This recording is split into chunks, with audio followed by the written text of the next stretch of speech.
We're going to talk about scarring alopecias, or cicatricial, which is the fancier medical term for scarring alopecias, which is a fancy word for hair loss. So it's scarring hair loss.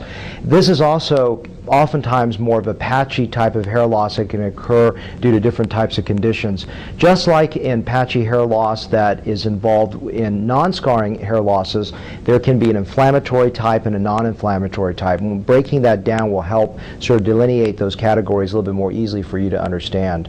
But first of all, let's understand what exactly is a scarring hair loss or a cicatricial alopecia.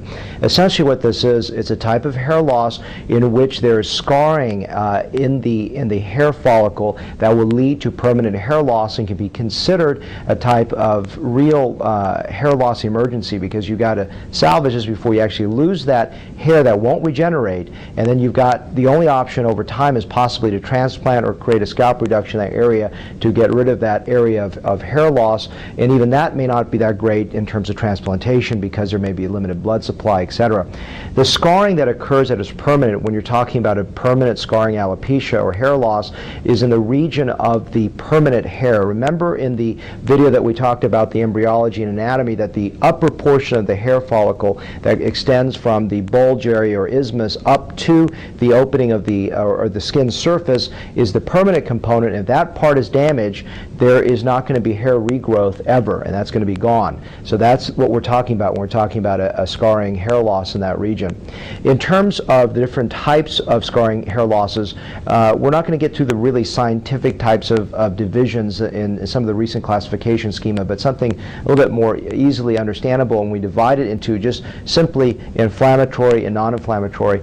The types of inflammatory hair losses, the two most classic ones are a discoid lupus erythematosus and lichen planopilaris. These each count for about 30 to 40% of the cases of scarring alopecias, and discoid lupus erythematosus may present just in the scalp or could have systemic components as well. And essentially how this presents would be red papules that begin to become more scaly and thick, and you can have these confluence of these large scaly red scales that over time start to flatten out, become hypopigmented and atrophic in nature, or in other words just sort of loss of it looks like the shiny white that looks like you've really lost some of the structural integrity to that scalp region.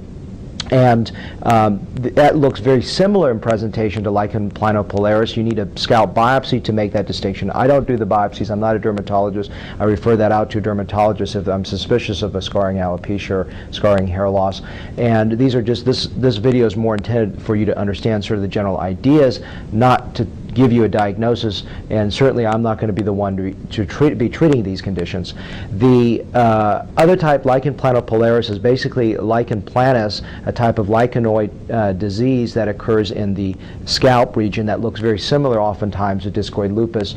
The difference is, of course, you're going to find lichenoid changes in your scalp biopsy. Also, there's going to be more of a peripheral change of hyperkeratosis or thickening in the periphery of the lesion instead of the center, which is more indicative of lupus.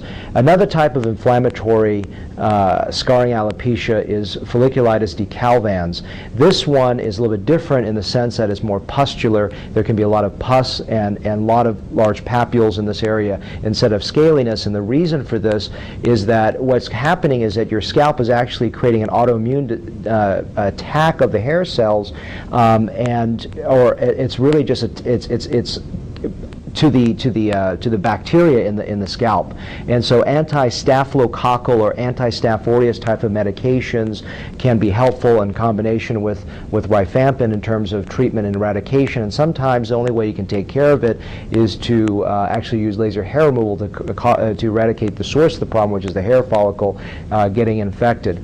It's often more common in African Americans. And another condition, now we're going to switch over to the the scarring alopecias that are non-inflammatory in nature, there's two principal ones. We're going to start with follicular degeneration syndrome, which is like folliculus decalvans in the central portion of the back scalp region, but it really doesn't have any inflammatory component to it. In fact, it was thought that the African Americans that had this type of hair loss in the central scalp were actually caused by hot combs that they're using, hot oils and hot combs that they were using to style the hair, but they found that actually follicular degeneration syndrome, say that 3 times fast, really is not necessarily associated with hot comb use in the African American.